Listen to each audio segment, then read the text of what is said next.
Everyone, welcome back to our channel. അപ്പോൾ ഇന്നത്തെ നമ്മുടെ വീഡിയോ എന്ന് വെച്ചാൽ നമ്മൾ ഈ റിലേഷൻഷിപ്പിൽ കണ്ടിട്ടുണ്ടാകും പൊതുവേ ഈ സ്ത്രീകൾക്ക് കുറച്ച് ദേഷ്യം കൂടുതലായിട്ട് നമുക്ക് കാണാൻ പറ്റും. നമ്മൾ പല സ്ഥലത്തും ഇത് കണ്ടിട്ടുണ്ടാകും. അപ്പോൾ നമ്മൾ വിചാരിക്കുന്നുണ്ടാവും എന്താണ് ഇവർക്ക് ഇത്ര ദേഷ്യം, ഓപ്പോസിറ്റുള്ള പാർട്ട്ണർ ചിലപ്പോൾ ചിന്തിക്കുന്നുണ്ടാവും എൻ്റെ എന്തെങ്കിലും സ്വഭാവം കൊണ്ടാണോ ഇത്രയധികം ഇങ്ങനെ ദേഷ്യപ്പെടുന്നത് എന്നൊക്കെ നമ്മൾ ചിന്തിക്കാറുണ്ട്.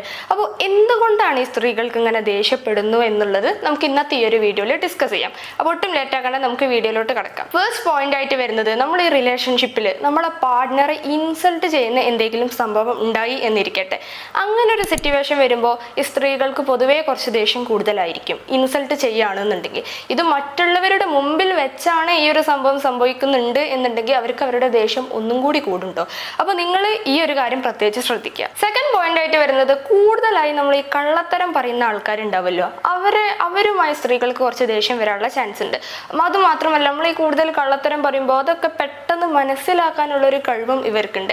നിങ്ങളിങ്ങനെ കൂടുതൽ കള്ളത്തരം പറയാ അത്തരത്തിലുള്ള രീതിയിലൊക്കെ പോവുകയാണെന്നുണ്ടെങ്കിൽ അത് റിലേഷൻഷിപ്പിനെ തന്നെ ബാധിക്കാനായിട്ടുള്ളൊരു കാരണം തന്നെയാണ്. തേർഡ് പോയിന്റ് എന്തെന്ന് വെച്ചാൽ, നിങ്ങൾ ചിലപ്പോൾ ചില പാർട്ട്നേഴ്സൊക്കെ വളരെ നിസ്സാരമായിട്ടായിരിക്കാം അവർ ചില ജോക്കുകൾ പറയുക, അതേപോലെ ചില പ്രാങ്ക് ഒക്കെ ചെയ്യുക. അപ്പോൾ ഇത് ഓപ്പോസിറ്റ് നിൽക്കുന്ന വ്യക്തിക്ക് അത് അത്ര കണ്ട് തമാശ രൂപേണ തോന്നുന്നുണ്ടാവില്ല, അവർക്കത് ചിലപ്പോൾ ഒരു വിഷമമായിട്ടുണ്ടാവാം. അപ്പോൾ ഇങ്ങനത്തെ ഉള്ളൊരു രീതിയിലും സ്ത്രീ നന്നായിട്ട് അതിനെ ദേഷ്യപ്പെട്ടുകൊണ്ട് കാണിക്കുന്നതാണ്. കൂടാതെ തന്നെ ഈ ഒരു സംഭവം നിങ്ങളുടെ റിലേഷൻഷിപ്പിനെ നെഗറ്റീവായി ബാധിക്കും ചെയ്യും. ഫോർത്ത് പോയിന്റ് ആയിട്ട് വരുന്നത്, നിങ്ങളുടെ ഈ പ്രണയബന്ധത്തിൽ വളരെ കരകൗശലമായിട്ടുള്ള ഒരു രീതിയിലാണ് പെരുമാറുന്നുണ്ടെങ്കിൽ, കുറച്ച് സൂത്രപ്പണികളൊക്കെ ചെയ്യുന്നു എന്നുള്ള രീതിയിലൊക്കെ ആണെന്നുണ്ടെങ്കിൽ അത് ഓപ്പോസിറ്റ് നിൽക്കുന്ന ആ ഒരു ലേഡിക്ക് പെട്ടെന്ന് മനസ്സിലാവും.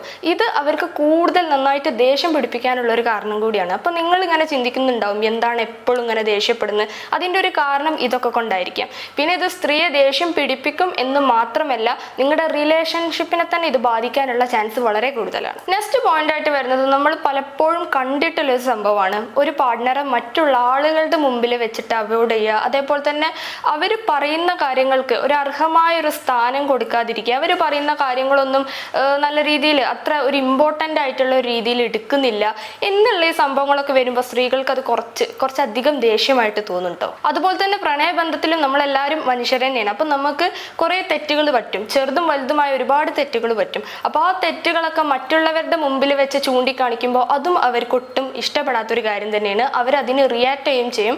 മാത്രമല്ല, നിങ്ങളോട് ചെറിയ രീതിയിലുള്ള ആ ഒരു ഇഷ്ടം കുറയാനും ഒരു കാരണമാവും ഇത്. അടുത്തത്, അവരെ സ്വന്തമായിട്ട് ഒരു കാര്യം ചെയ്യാൻ വിടാതിരിക്കുക. നമ്മൾ കാണാറുണ്ട് ഈ ചില പ്രണയബന്ധത്തിലൊക്കെ എപ്പോഴും ഒരു നിയന്ത്രണം ഉണ്ടാവും. അവരെ ഒന്നും അവരെ സ്വന്തം ഇഷ്ടത്തിന് പ്രവർത്തിക്കാൻ അനുവദിക്കുന്നുണ്ടാവില്ല. ഇന്ന കാര്യങ്ങൾ ചെയ്യാൻ പാടില്ല, അതേപോലെ ഇങ്ങനെ നടക്കാൻ പാടുള്ളൂ, ഇന്ന സംഭവങ്ങളൊന്നും യൂസ് ചെയ്യാൻ പാടില്ല, ഇന്ന ഡ്രസ്സ് ഇടാൻ പാടില്ല, ഇന്ന സ്ഥലത്ത് പോകാൻ പാടില്ല, ഇങ്ങനെ ഒരു കുന്നോളം ഒരു സംഭവങ്ങളൊക്കെ നമ്മൾ കാണുന്നുണ്ടാവും. ഇങ്ങനെ കുറേ റെസ്ട്രിക്ഷൻസ് ഒക്കെ അവരുടെ മുകളിൽ വെക്കുക, അവർക്ക് അവരുടെ തീരുമാനങ്ങൾ എടുക്കാനുള്ള ഒരു ഫ്രീഡം കൊടുക്കാതിരിക്കുക. ഇനി ഈ കാര്യങ്ങളൊക്കെ സംഭവിക്കുമ്പോൾ അവർക്ക് ദേഷ്യം മാത്രമല്ല വരിക, അവർക്കൊരു വെറുപ്പ് വരാനുള്ളൊരു ചാൻസും കൂടി. അപ്പോൾ ഇങ്ങനെയൊക്കെ സംഭവിക്കുമ്പോൾ അവർ ഓവറായിട്ട് റിയാക്ട് ചെയ്യുകയും ചെയ്യും. അതുപോലെ തന്നെ റിലേഷനിലും അതൊരു ബ്രേക്ക് വരാനുള്ള ചാൻസ് ഉണ്ട്. അപ്പോൾ നിങ്ങൾ ഈ കാര്യങ്ങളൊക്കെ ഒന്നും കൂടി ശ്രദ്ധിച്ച് മുന്നോട്ട് പോവുകയാണെന്നുണ്ടെങ്കിൽ റിലേഷൻഷിപ്പ് ഒന്നും കൂടി നല്ല മുമ്പോട്ട് പോകാൻ ചാൻസ് ഉണ്ട്. നെക്സ്റ്റ് പോയിന്റ് ആയിട്ട് വരുന്നത്, അവരുടെ ലൈഫിൽ നടന്നതോ അല്ലെങ്കിൽ അവരുടെ ലൈഫിൽ എപ്പോഴെങ്കിലും ഉണ്ടായ ഒരു കാര്യമോ നിങ്ങളുമായി ഷെയർ ചെയ്യുന്ന സമയത്ത് നിങ്ങളത് കാര്യമായിട്ടുള്ള ഒരു രീതിയിൽ അത് എടുക്കാതിരിക്കുക, അവരെ പ്രോത്സാഹിപ്പിക്കാതിരിക്കുക, അവരെ സപ്പോർട്ട് ചെയ്യാതിരിക്കുക. ഇങ്ങനത്തെ ഒരു സിറ്റുവേഷനൊക്കെ ആകുമ്പോൾ അവർക്കത് ഒന്നും കൂടി നല്ല രീതിയിൽ വിഷമമാവാനും ദേഷ്യം വരാനുള്ള ചാൻസ് ഉണ്ട്. ഇതിനുപരി അവർ വേറൊരു റിലേഷനുമായി ചിലപ്പോൾ മുമ്പോട്ട് പോയി എന്ന് വിചാരിക്കാം, നിങ്ങളല്ലാതെ വേറൊരു റിലേഷനുമായി അവർ മുമ്പോട്ട് പോയി.